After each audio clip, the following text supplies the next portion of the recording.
2025, are you ready to rock? Dave's Killer Bread is ready to rock 2025 and your reset this January with killer taste, killer nutrition, and a killer sweepstakes to win a VIP concert prize pack with round-trip airfare, luxury hotel stay, and much more. Text RESET to 73876 and enter for a chance to win. Dave's Killer Bread. Bread amplified. No purchase necessary. Visit daveskillerbread.com/reset for details. Zaxby's just out Philly the Philly again. The Zaxby's Chicken Philly is back with garlic aioli, sauteed peppers and onions, decadent melty cheese, and your choice of Zaxby's signature crispy chicken fingers or delicious grilled chicken. But it's only back for a limited time, so enjoy it while you can. No pressure. It's just the greatest sandwich of all time on a ticking clock. Order the Chicken Philly today. Who's got the sauce? Zaxby's. Hi, welcome to Swishing Mindsets. This is Anuradha, and I'm in conversation with Bhavana Nissima, who calls herself the Light Weaver, weaving ideas and concepts into new possibilities for the future. Bhavana has a PhD in communication from the University of New Mexico, USA, and is the pioneer of mental space psychology in India and founder-director of Mental Space Academy, India. She's also a Warm Data host and a Capra course alumni. So, hi Bhavana, welcome. Hi Anuradha, and thank you for this introduction and this welcome here, and hello to all your viewers. Sorry, your listeners. Yeah. Like I said, when I was going through your profile, I just had a lot of questions, right? Like, what is a Warm Data host? What is Capra course? But today we're going to focus on mental space psychology. And hopefully we can get to the others briefly in this call or maybe some other time. So what I understand from mental space psychology is that we all live in a 3D world, right? Whether it is outside of us or inside our heads, everything is 3D and it occupies a location, front and center or somewhere, the periphery, etc. So that's what my understanding is, but I'll let you explain because it's a very new concept and, it's the first time I heard about it. Yeah. In fact, when I had heard about it for the first time, I was very surprised myself. Like, what are we talking about? Because the tendency is when we are thinking about some issues or even your goals or your future dream, there's a tendency to think about it in thoughts, right? So we focus a lot on the thoughts, and we may focus on the feelings, we may focus on the emotions. What's been discovered is that in our hippocampus, there is what is known as the grid cells and the space cells. So, for example, if our listeners over here would just close their eyes, wherever they are seated, wherever they are in this world, just close their eyes and ask themselves if they had to go back to their home, or if they are in their home, if they had to go to the kitchen, just by closing their eyes, using just their brain, can they navigate to the kitchen? Do they know how to go? And if you would I'm just going to take a moment here and pause so that folks can have that experience, and just close your eyes and notice what happens. And as you go to the kitchen or to your home, do you know where you need to take right and where you need to take left? And if there is a cupboard or a table here or something here, and if you had to get a glass or a plate, do you know exactly where you need to go? This is spatial cognition, right? So this is spatial cognition because when we are getting the memories, hippocampus is where the short-term memories are getting processed. That memory is not just a plate or just a spoon, or just your family member, or just your pet, but it is also the spatial characteristics and qualities that come with that being or that life or that object. So if you thought of a plate, you will immediately know if it was a big or a small plate. If you thought of a bowl, you will know if it's a tall bowl, a small bowl, it's a steel. You'll know so much about that bowl instantly. Similarly, if you thought of your pet dog or your pet cat, you'll know the size dimensions very quickly. Now, there is something more if you thought of your pet dog, you will also notice that the pet dog is either on the bed or it's on the floor or it's near the door. You will immediately get that image. Similarly, with the cat, you might see it on the windowsill, or you might see the cat in a particular location, because we don't exist anywhere without, where I am seated right now and speaking, there is a location from which I am speaking. Without space, I couldn't be speaking. It's an integral part of what I'm doing. And so when the memories are getting processed, and then you're beginning to figure out, right? Our entire nervous system is figuring out, now, how am I supposed to relate to this plate? Okay, this plate is to be used when I want to eat, or to keep things when I have some extra things to keep. Or this is my pet dog. He or she will want me to pet him or give him food, or, there is a set of relationships that our system tells us to do, because that's a way by which we become familiar. And this is true not only for pleasant, but for unpleasant things too.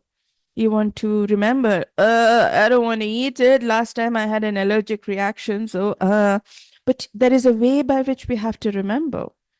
And so along with the many markers, space also gets carried and imprinted in our brain, so that everything we know, every person we know, every form of knowledge we know, every activity that we remember having done or that we know that we can do, every goal, every dream, every destination we yearn to go, every place that we have visited, every ancestor that we might know closely in some form, has a location in our mental space.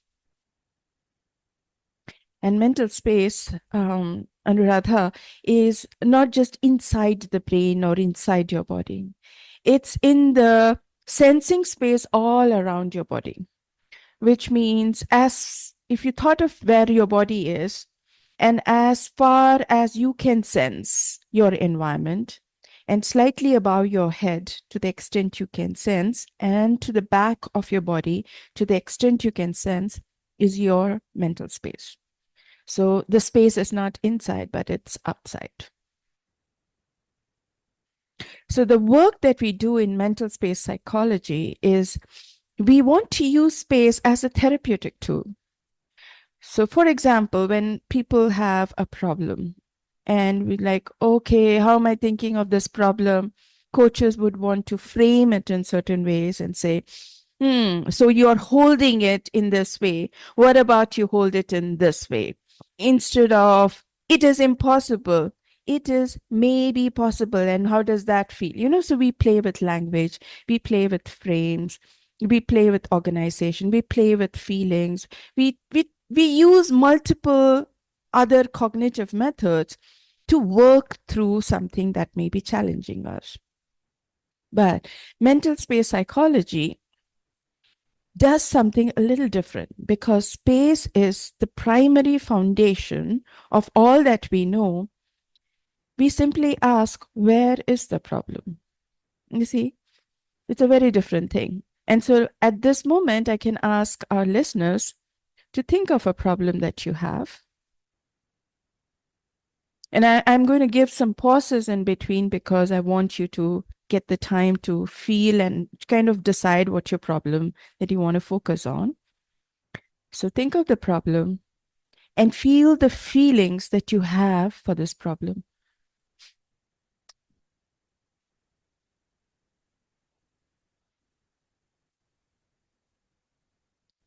And as you feel the feeling, notice, where do you sense this problem in the space around you? Are you sensing this problem in the front, on the side, maybe on the right, or maybe on the left? Are you sensing that the problem is on your head, on top of your head? Or maybe the problem is just behind your shoulder? And just notice, where is it located? And you'll get a sense.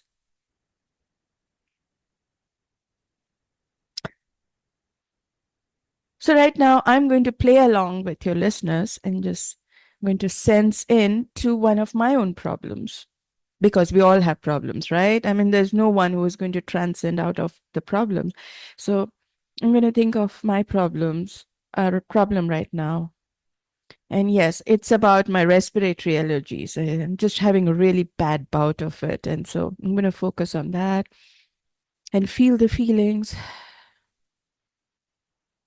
Okay. And so when I sense my problem, I am sensing that it's in the front, slightly above my eye level, and it's kind of spread out in the front. And as I sense this, I sense that there is not much light in this space, but there is little flickers of light. So this is how I'm sensing it. So I'm inviting our listeners to sense in and ask yourself, where is it located? How big is this problem? Like, is it like a big shape? And if the shape is rectangle, a ball, or some kind of, ambiguous shape, just notice. Notice the quality of light. Is there a lot of light or no light?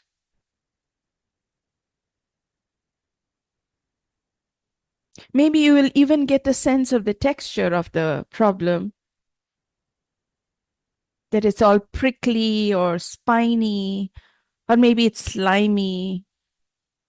You just might get it.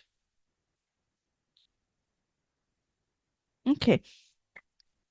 Now that we know where the problem is located, what we do is we play along that problem. So in my case, the problem is right in front of me, very close to my body, slightly above my eye level. It's spread out almost like a rectangular layout, mostly dark with little lights in between. So for me, I'm going to try and push this away. You see, as I'm pushing it, I am sensing there's a relief because it was so much in my awareness. Oh, I'm going to sneeze. I'm going to sneeze. And now I'm like, oh, okay, I have allergies, right? So it's pushed away. And so I'm feeling like, oh, it's allergies. And as I push it away, I'm noticing that the shape of it has also shrunk and it's become smaller. And so it's a smaller rectangle in front of me, almost 2 arms distance from me.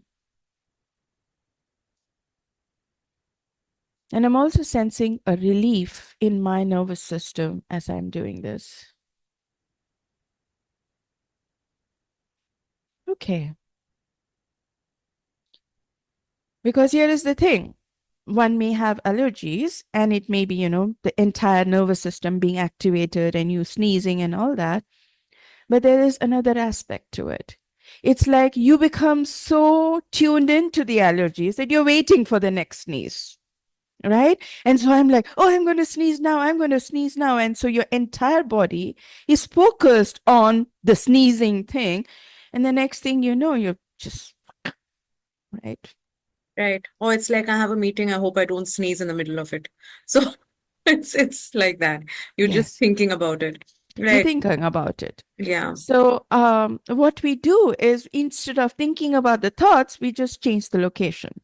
So we play Amazing. with the location and we do a lot of play. Yeah. And it's a very creative process in that. Yes, Anuradha. Yeah. So thanks, Bhavna. I mean, that was the best way to explain what mental space psychology is.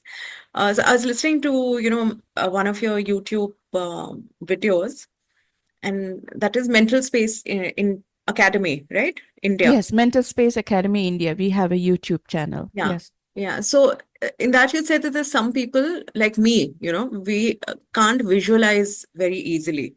Mm. So you put them through certain exercises, meditations, music, etc., so that it opens up.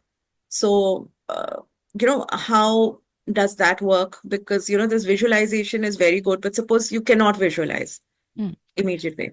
Yeah. So sometimes it does require a few times of practice because it's such an odd, weird thing that people cannot, even if they sensed it, might not like I'm actually sensing it. So it's not that important. right? What is most important is, can you sense the presence? Can you sense the presence of the problem somewhere in the space around you? And I literally mean the physical space around you, right? Can you sense, as you think of the problem, the presence of the problem somewhere in your mental space? Or why do we always talk about problem? Talk about your dream, or talk about a goal you may have for the next few weeks. And just feel the feeling that you have for the goal and sense where you sense that goal. So you may not be seeing it, but you may be sensing, I think it's in the right. I think it's in the left. I think it's just below, somewhere below. And I'm sensing it is, you may even sense the shape. Just by sensing it, you may be able to sense the Or shape. what if, you feel like I can't see it? Does that also mean something? Very few people cannot actually see, and that is, there can be some disorders about that, but it's actually very rare.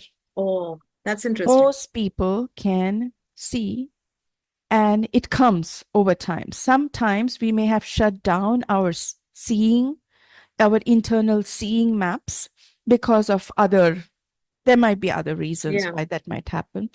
So people may have tuned in more into the audio, may have tuned in more to the feelings and to the bodily experiences, and not so much on the sight. So it is a journey. So something must have happened because of which the body prioritized more of hearing and the feeling and not so much of the seeing. But it's very much there. As long as the eyes work, it's very much there. And every one of your listeners will be able to do it eventually. But mental space psychology is not anchored on the visual. Now, visual tends to be the most explicit, easy way to Yeah. do certain things. But however, it is not anchored on it. It is more anchored on the presence of it. Okay. As long as you can sense something in your space, which we call as mental space, your perceptual space, then you've sensed it. That's all that matters. Right. Like with anxiety, like what we were discussing. Yeah. So anxiety is something that is everywhere. And I sense it, I'm not a person who's overly anxious. Mm. And I really didn't even recognize it as a problem earlier, even when somebody spoke of it, Yeah. because you just feel like, okay, sit down, calm down, think about it, get over it, get a grip on it, things like that. But now I see that, as a media professional, I see a lot of my friends, colleagues, even myself, they've been navigating different worlds. Somebody's getting into corporate communication, PR, publishing, and things like that. And in the media, I'm not saying that everybody is wonderful across the board. But it's non-hierarchical debating and arguments, if you will. It's encouraged, right? Mm. So suddenly, we're all being thrown into different environments where we have to cope. So there's anxiety, Mm. right? Because we're not used to hierarchy, we are used to speaking our minds. There's a lot of that, right? So it's not anxiety which is out there. It is something that you don't even acknowledge maybe to yourself because it's not so big. But let's say it's an unsettled feeling, which I'm seeing in a lot of people, right?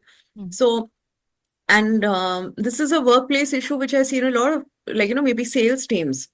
They're on anti-anxiety pills, a lot of people, right? So, that unsettled feeling that you go, you're anticipating that I'll go into work tomorrow and my boss might say something to me. So, that is a physical, as you said in your video as well, it's a physical sensation. You can feel it, you can sense the problem even before it has happened. And I'll just mention another thing, a video that I started watching, which you said about your future self. So, this is not a reality yet, but it's a reality in your head. So, I don't know if these two tie up together, but yeah, if you could expand on that. Sure. Hmm. Sure, Anuradha. I just so for the listeners here that I'm also observing Anuradha as she's speaking, and so I'm also noticing, because the thing is, everything that we are speaking about also has mental spatial locations. So I am noticing that Anuradha has her media team and her media world onto her right side in the front, very close to the chest level. And there is a lot of, I can sense there's a lot of activity and movement and motion happening. And when she has sensed something new coming, it has come from the left and jumped into the right. So the entire shock is the things that is coming from the left. Now, the thing is, we think that what is going If I to, can interrupt, how did you notice that? I was watching your hands, and I was Okay. noticing how your body would turn Oh, right. and where it would turn. It would be the Interesting. slightest Yeah. of motions. Yeah. So at your comfort level, you were moving more on the right, and it was at the chest level, the hands were moving, your flow was fantastic. And as you pondered about the things that is coming up that is new, body slightly, very slightly turned towards the left, diagonal, and your hands started to move, swishing from the left to the right. Again, a very slow motion. Yeah, So wonderful. Yeah. yeah. So this is, we all have. I often say that we carry a village in our heads, because you will sense all your people, all the feelings, all your senses literally directed and mapped out in the space around you. Coming to the point that you had raised, Anuradha. So, and you're right, it is about anticipation. A lot of anxiety is about anticipation. And because you have done a multiple set of episodes in your podcast, you would know that, there is a lot of things involved into this anticipation. And it can be because of, really terrible memories, or it can be when your sense of self itself has been so hurt, or you're bruised. And so any interaction feels spiky very easily, So we are already in a very fragile state because of multiple things happening in our life. Then one more thing, like not a very pleasant confrontation, can really be hard on our nervous system, right? And as Anuradha, you had also pointed out that things are really spiking. It seems anxiety is spiking, which has more to do with our environment and our world. If there is multiple stimuli and multiple demanding stimuli and multiple needs to appear in certain ways and be right, there's too much of need to be just right in multiple places. The system can do only so much. We are, after all, human, right? Is there a place where we hold the humanness of the other person? No psychological tool can do that. That is something that we have to bring back in our social culture itself, the ability to hold space for another's humanness. But given that those spaces are constricting, and the spaces where there is spiky encounters are increasing, and workplace becoming so important, not just for the financial point, but also because it provides you status, it provides you money, which gives you independence in other areas, which gives you a sense of who you are. The identity has become strongly linked to your career, your profession. So much is at stake when you go into that meeting, right? So that meeting is not just a meeting with your boss. It is the meeting of everything of your life with that boss, right? It is a lot that has been stacked up. And that is a work that has to be done across. But having said that, there are ways by which mental space psychology tools can help with anxiety. I'm not going to offer any generalized tool because it's not fair. People experience in their own particular ways. However, there are some patterns that is observable, and it may apply to your listeners. And in that sense of what it may apply to your listeners, anxiety tends to be, as Anuradha has pointed out, future-oriented, a future direction. Now, future often can be to the side or to the front, right? It all depends on the person's orientation. If it is oriented in the front, I am thinking I am going to meet the boss, and the boss is right in front of me, right? And that boss is present in front of me, and he or she is looking very authoritative in my mental map. And I feel as if I've already reached that future point and I'm messing it up, right? I am not doing or performing that action in the way that the boss approves. So I'm already sensing the judgment. I'm already telling my nervous system things are going to be messed up. It's very similar to the allergy piece that I just mentioned. So if I were to think of allergy, I'm going to sneeze, I'm going to sneeze, I'm going to sneeze, then of course I'm going to sneeze, because not only is my system inflamed, but then my mind is so focused on the action that is going to happen that my nervous system is ready to sneeze. It's literally preparing to sneeze. So this way of feeling the boss very close to your body space and sensing the boss's appearance or the boss's way he or she is looking at you is not very pleasant. It's not like, hey, chill, man, come on, it's okay. You're not sensing that, but you are sensing some kind of a rigorous or some kind of a reprimand, or you're sensing judgment of some kind. Then you're already feeling fragile about the work you're going to do, and you're caught in the trap. So now, one of the things, if this is true for some of your listeners, it may not be true because I can't see you and I don't know what is happening with you. So forgive me for not being able to speak to what your situation is. This is just a sample example. For those it aligns, you may just want to wonder, is that how you want to see your boss? Right in your body space, staring at your face in that particular way, so close. Do you want to do that? Definitely not. Yeah. So Anuradha, I'm going to ask you this question. If there was a person in an authority state standing very close to you, to your body, in front of you, and very judgmental, what would you want to have happen in that moment? I mean, I would back off. I would like to disappear from that moment, really. Yes. Yeah. That would be the usual. And that's what is happening in anxiety. You're trying to avoid and you're feeling, I'm getting sick, I'm pukish, I can't focus. Because you're so agitated, it's overwhelming the system. The other thing is, because this person is in our mental space, so we have more choice than we would in the physical space. Hey, move off, man, you can't say it. I was almost going to use a cuss word and I held back. But in your mental space, you can do is you can push this boss a little further away. You can, right? You can move this person in the front, or you can move to the left or right. How does that sound, Anuradha? Sounds great. How do you do that? Is there a technique for it? There is no technique. It's just you say, I want this person's image to move, or image or presence to move to the left, to the right, or further away. And you can do that with me, Anuradha. Is it okay, Anuradha, if I just help you? Just think of a person who is in an authority state. And for the moment, just sense that person very close to your body in front of you. Okay. And how do you feel? Not great. Yeah, of course. I mean, you expect her to feel good, is it? No. Yeah, you can feel a little bit of stress. Yeah. Yeah, you feel the little bit of stress. And so just with your mental will, just move this person further away from you. Yeah, I did that. Yeah. Yeah. Feels better. Feels better? Yes.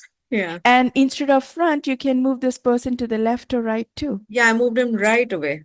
Look at that. And Out of notice sight. the language. Notice the language, listeners. Yeah. I mean, Anuradha used the words, see, you said right away, because our language is also following through what is happening. When we say right away is, it's out of my sight and to the right direction. Right. It's a spatial movement that happened. Yeah. Right? So this is a very simple way to kind of ease your body. Of course, there is way more work if it is a high level anxiety. I'm talking about mild anxiety to, moderate anxiety where you are been flexible in helping yourself. Now, just this instruction on the podcast might help. For more deeper ones, of course, you should meet with your coach and work through all the other pieces. Of course, because there's no replacement for therapy or, in person. actual problem. Yeah. This is only for mild cases where you can help yourself. Of course. It's just a tool that one It's a can tool. use. Yeah. Yes. So I hope this was helpful for our listeners. Definitely helpful for me. Okay. I just know that whatever the problem, just pick it up, push it, put it where you can't see it. And listeners, please listen to her words. You see, literally, she used a spatial tool. Pick it up, Yeah, physically, I use physical physically pick it terms. Yeah, up, put it away, right? So it yeah, is literally a spatial movement that Anuradha very creatively from her body knew that's what she needs to be doing. yeah. And so you don't need to have to wait to do that physically to some person or an object. You do it in your head. You do it in your mental space. Where am I sensing the problem? Let me pick it up and put it away. Yeah. So, I'm aware that, that ththese things sound very simple, but these actual tools that, come from various systems, for lack of a Yes. better word, like, NLP, that's neuro-lingual programming. Then there's, mental space psychology. So these are actually, if not a science, then a technique and, very well thought out processes that they contain. So tell me, what are the systems that this combines, mental space psychology, that, whether it's psychotherapy, NLP, things like that? Okay. I think if I looked back into the lineage, the first lineage would be from Alfred Korzybski, his work on general semantics. Folks can look up his very, very difficult to read Science and Sanity book, or they can look up, materials online that is there with the General Semantics Institute on his work. Now, he was the one who first talked about neuro-linguistic training. Now, what he meant by neuro-linguistic at that time, and it is true even now, he wrote in the early 19th century, no, late 19th century and early 20th century. And what he spoke about is foundational to many other practices. So basically, we receive the world, our current world, through our sense organs. This is the most organic thing to do. How will you know something exists? Either you see it, you feel it, you touch it, you hear it. You have to know it through your sense organs in some form. Now, after it enters our body, as you know, because we are humans, we have limited amount of visual range, limited amount of audio range, limited amount of tactile ability, and our nose is not as strong as the dog's, right? So there may be so many more fragrances and so many more sounds and so many more sights that our body cannot pick up. But based on what it can pick up, there are certain of those physical sensations that our brain and our nervous system automatically kind of attends to, right? So it can be that we attend to more of our visual sensations, or we attend to more of our auditory sensations. Some people are really good with smells and they'll immediately smell something before they can even notice something else. Different people doing it in different ways, and there's a combination. So there might be a combination of the physical and the audio. And, there's a lot of combination pieces going on. And these combination pieces, if it was blank slate, which means the very first time the body is receiving it, like in a little baby, then it goes and over time, there is an abstraction, which means these sensations are described and mapped into a label. Oh, this is a pleasant sensation. I need more of it. Mummy's warmth, body, right? Mummy's milk. Oh, that really satiates my belly. This is a good thing to go for. When mummy holds me and puts me to, that feels good. So that's a sensation I need to. So we begin to slowly distinguish pleasant, unpleasant, and we begin to label things into different categories. And in an adult state, it can be, I noticed this stranger, and this stranger, I feel so comfortable with this stranger. I think I want to get to know this person a little more. And you start smiling, and before you know, you both are chatting up. And the next thing you know, you have decided you're going to go somewhere together or attend a group meeting together, or you have invited each other to something, and you're like, blah, blah, blah, blah, blah, blah, blah, blah.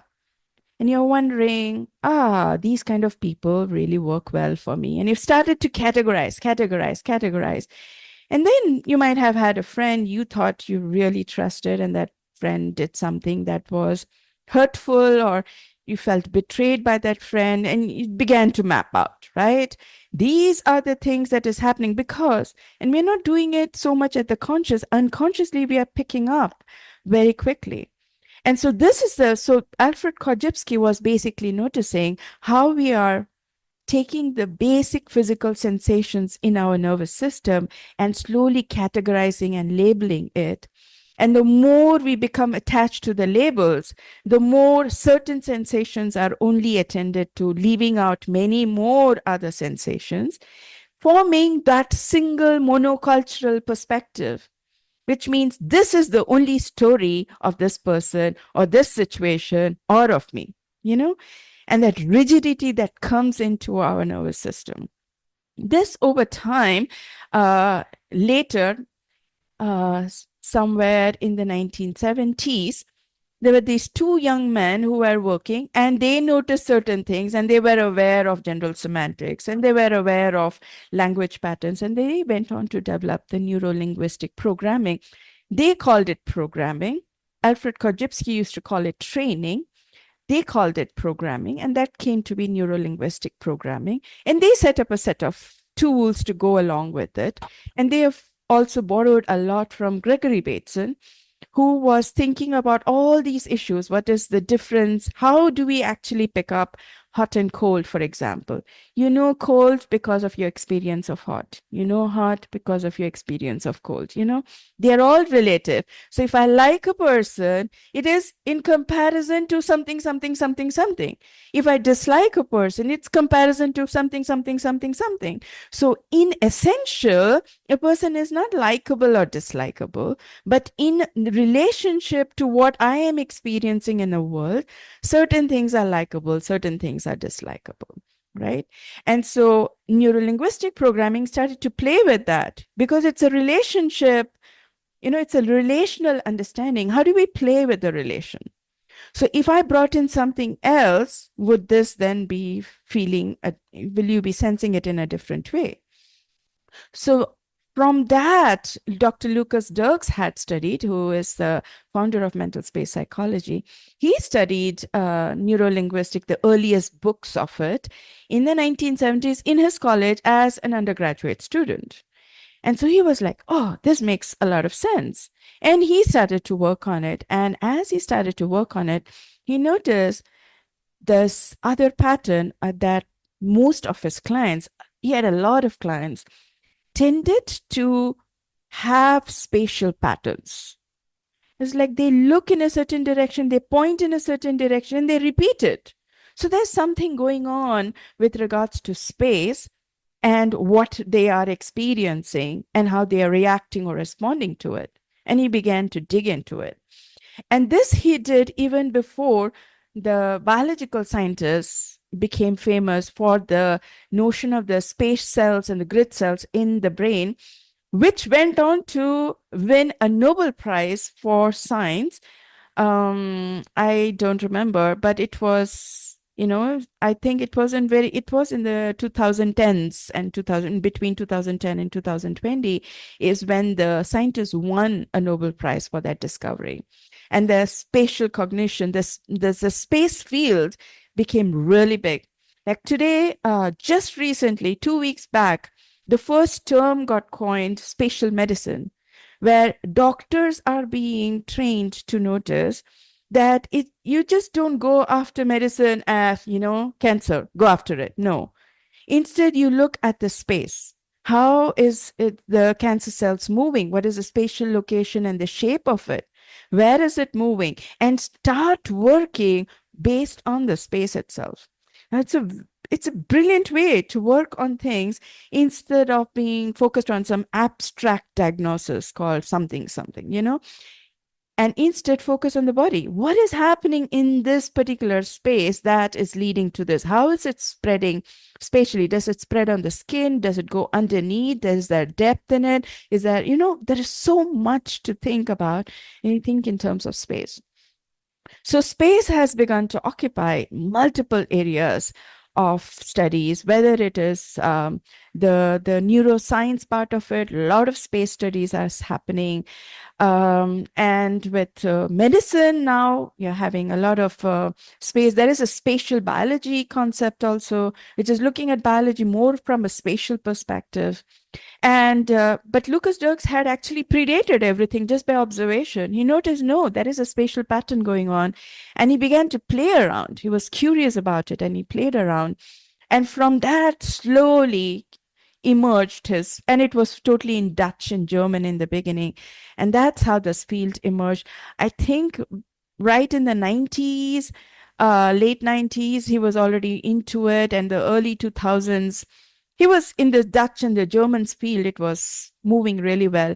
It was not until it was translated, his works were translated in English, and more people were like, wanting to make the crossovers, that other people began to notice, wow, it's huge. It's big. Those who were in the field of metaphors clearly noticed space was a component. Now, interestingly, with Dr. Lucas Derks, there was another psychotherapist in another region in New Zealand, Dr. David Grove, who also, on his own, without knowing anything about Lucas Derks, not knowing anything about the spatial biology or all the discoveries happening, on his own in New Zealand, discovered when he was working with clients, space made a difference. So there was something that Dr. David Grove would do. And what he would do is he would ask the clients, where do you want the session today? Do you want it inside the house in the office area? Do you want it in the lawn outside? Do you want it by the lake? And literally their bodies would call out and say, I want to be out feeling the grass under my feet. And he would just get them to explore metaphors as they walked around the grass or as they sat by the lake.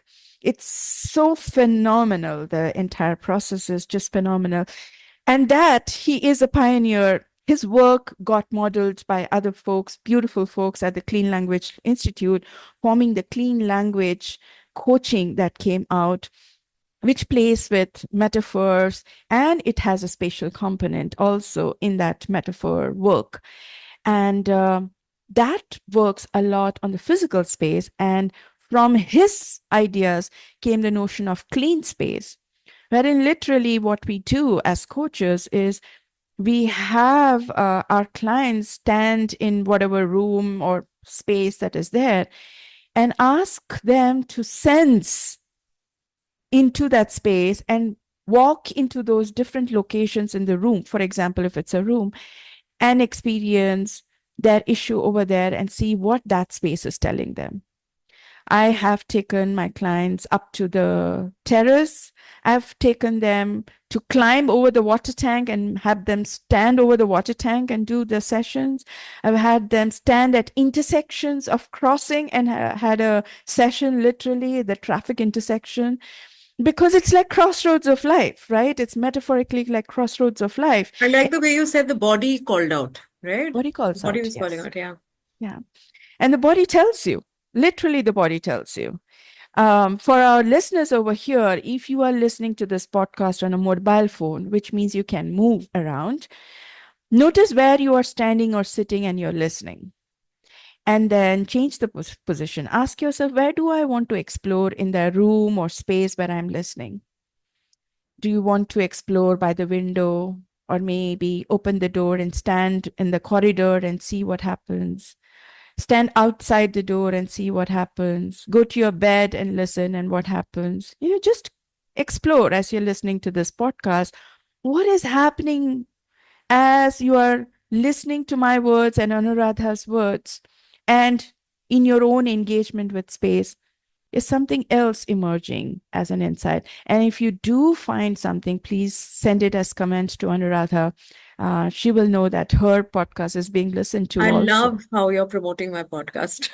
Well, I mean, it's a beautiful work that you're doing, Anuradha, and I hope folks can feed back to you so that you know that they are listening and they are benefiting from the work that you're Yes, doing. everyone, please listen to Bhavana. Do what she says.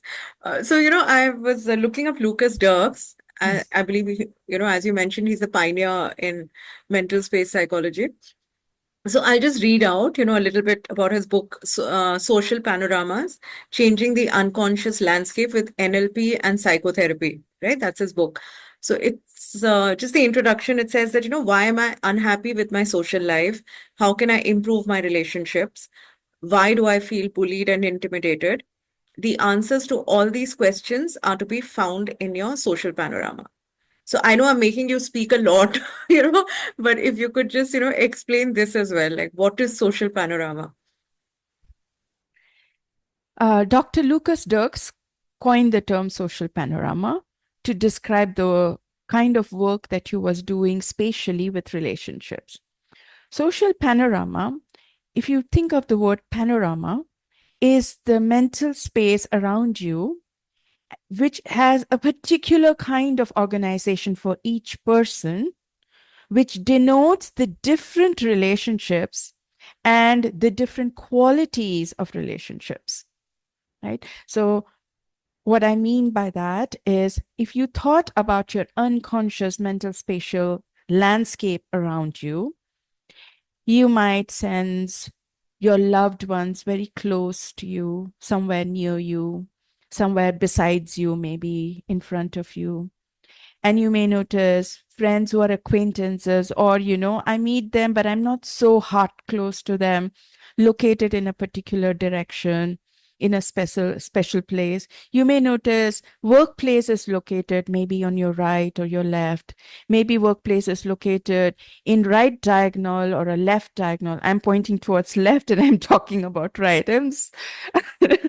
So for example, for me, my workplace is to the left, but for you, it may be to the right. I noticed for Anuradha, it was very much to the right. So your workplace may be located somewhere. Your family as a setting may be located in a particular way. Your culture may be located in a particular direction. So we have all these kind of the space around us, the mental space around us seems to be unconsciously populated by the people in our life and the objects and activities and dreams and goals of our life. And they exist in a certain way so that the location itself is telling you about the quality of the relationship. And it differs from person to person. There are certain patterns that is true, but there is also uniqueness which is there for each person. So any location is basically telling you about the quality of relationship. Now, there are certain general patterns, and of that, if supposing something is close to your body, right? Whether it is behind or front or to the side, anything close, the emotional intensity would be higher. Now, it is possible the close person is somebody you love. Then you're feeling a lot of love and, ooh, I'm feeling so much love. I can't live without him or her. It's very true with the young teenagers falling in love for the first time. I cannot live without this person. He is in my heart forever. He is very much in your heart forever, right? It's that close. Again, if you hate someone, that person is likely to be very close because you're sensing intense emotional intensity, right? So there's intense emotions. And so the closer the person, you're focused and obsessed about the person you hate or you dislike intensely. So you're thinking in a loop about that person. And the next time I meet him and next time I meet her, I'm going to do this, I'm going to do that, which basically means that person is very much in front and does not allow you to think about anything else, right? Similarly, if something is far away, then the emotional intensity decreases. It does not mean they have gone absent from your mental space or your unconscious. It's just that it's distance. So for example, people talk about long distance relationship. The very nature of long distance relationship is when there is a distance with a person, so there is no reinforcement of that person close enough, you are sensing, I'm not sensing this person around me, right? And you feel very lost. Like you said, the words we use. Yes. Yeah, it's very physical. It's very physical. Similarly, when a person says, I'm feeling lost, when they say they are lost, it means some landmarks of their life has been lost. Right? Because how do we know where we are? Is we know the landmarks. Oh, that is the grocery stop. That is the traffic intersection. This is the name of the road. I know I'm in the right road. I'm all good. Right? Yeah. And then when we go lost, you don't recognize things and nothing seems familiar and your usual landmarks is missing.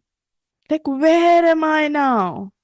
The question of lostness is a where question. Yeah. Where am I in Where am I life now? even? Where Yeah. am I in life? Exactly. It's a spatial question.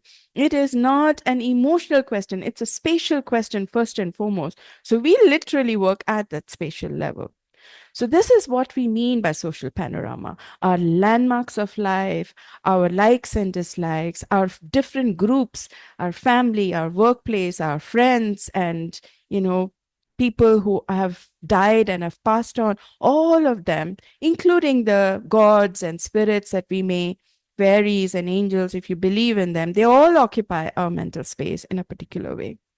So that's what we mean by social panorama. Right. And how does it work? I don't know if it's easy enough for you to explain, like negotiation panorama. I read that bit.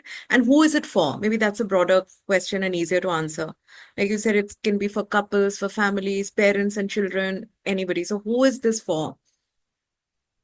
Negotiation panorama is for either a difficult situation or because you want to get something done, right? So we negotiate, the areas where we need to negotiate.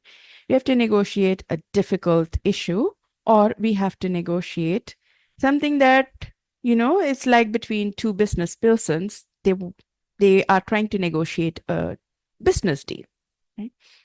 Now, in negotiation panorama, so it is true for couples if they have to go through, a difficult patch in their marriage and they need to work out things. This is one of the aspects, right? It's not the complete. Negotiation panorama is one part of the process, but each person will also be having their own social panoramas that is there to contend with. But the negotiation panorama is basically what happens, and I did this very recently with a client, is sometimes, for example, in a business environment or a workplace environment where you have to negotiate, say, I want to negotiate a salary increase, right? This is a very common thing. And I have to get a better performance feedback, for example.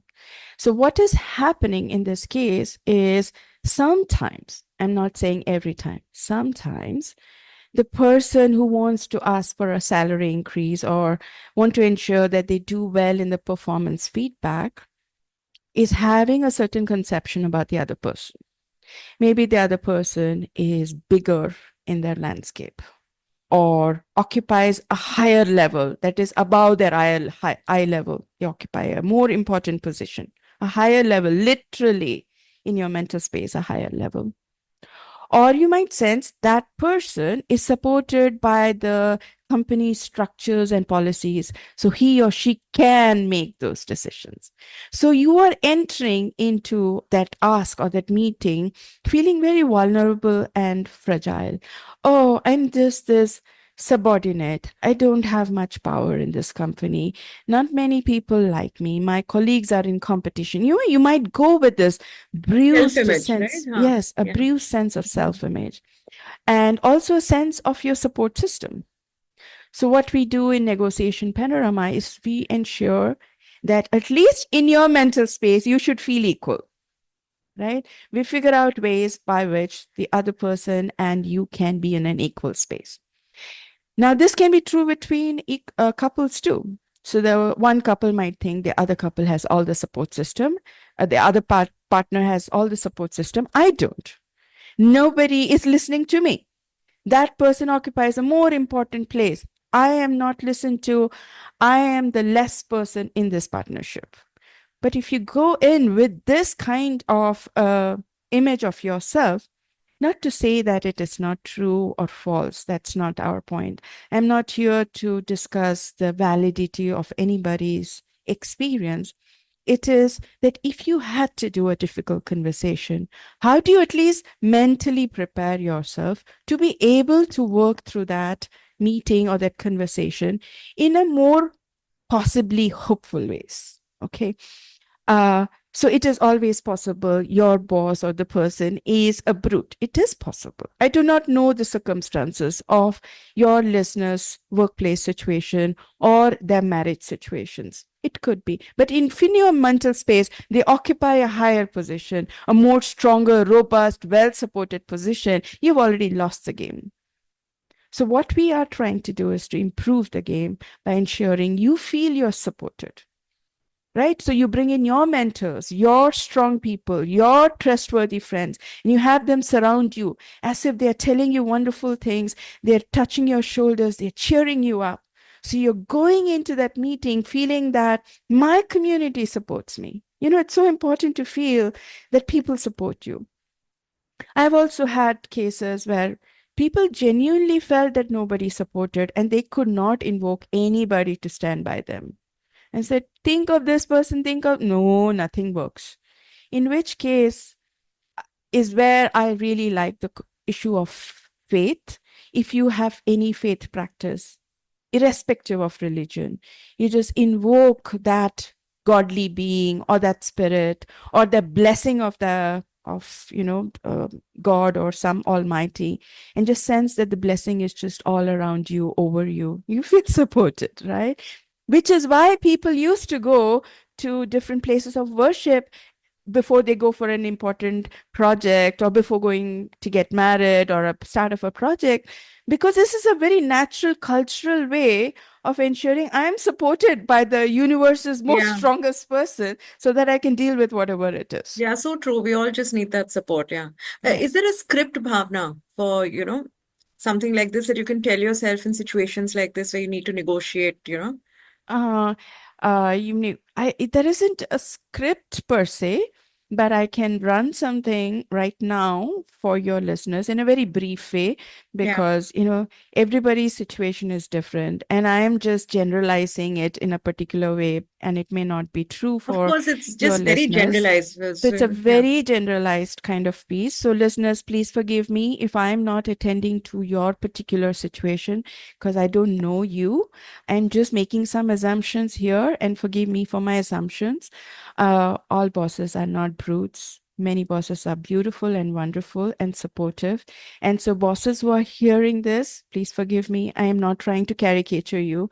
It's just the mental map sometimes people make. So for my listeners, if you're listening, don't move around, sit in some place and connect with your body. And I'm going to give a pause here so you have a chance to connect.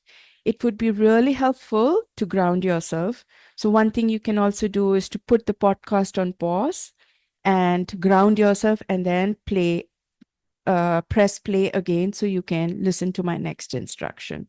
That will help you, because the grounding and connecting with the body is very important. Now, as you finished your grounding and you think about this difficult conversation that you are going to have, and feel the feelings that you have about this conversation. And as you feel this feeling, sense where you notice this other person or other group that would be part of this discussion. And you might sense them someplace, and trust your body that you're sensing them correctly, right? So sometimes we overthink and we try to, is this right? Oh, no, forget about it. Chill, man. Your body knows. And you listen to your body and you trust your body. And as you trust your body, you will sense this person or the group in a particular location.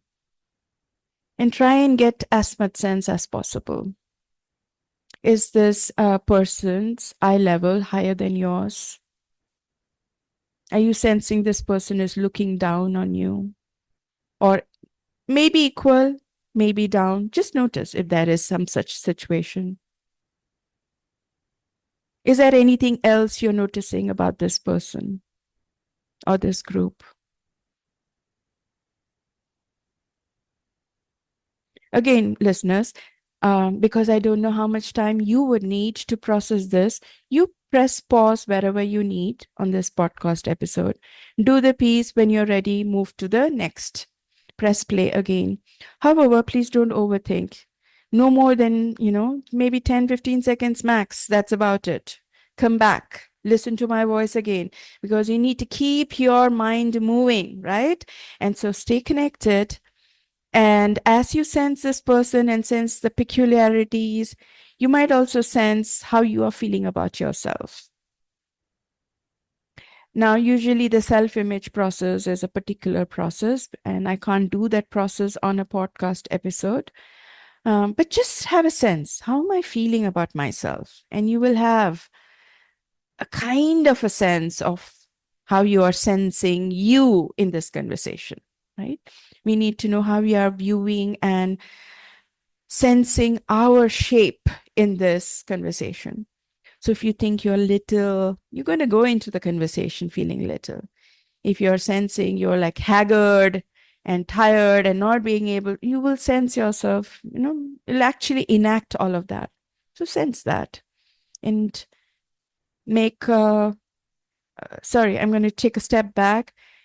And the third thing I want you to notice, so the first is notice the other person and the group. Then sense yourself and how you feel about yourself and get a kind of an idea about how you are showing up. And the third piece is sense what is the support system of the other person. This is your perception of that person's support system. You see, this is all happening in your mental map, in your mind. It is, we don't know what is true for the other person. But what is happening in your mental space is very true and very real for you. So we have to work from this reality that is existing for you. Now, once you have done that, sense how you support your support system.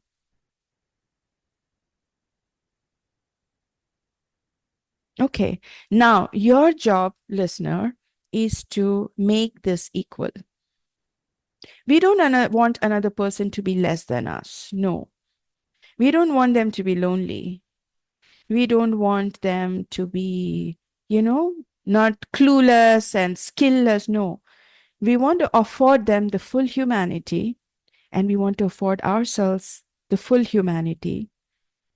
So use your own creative impulse to figure out how you will do that.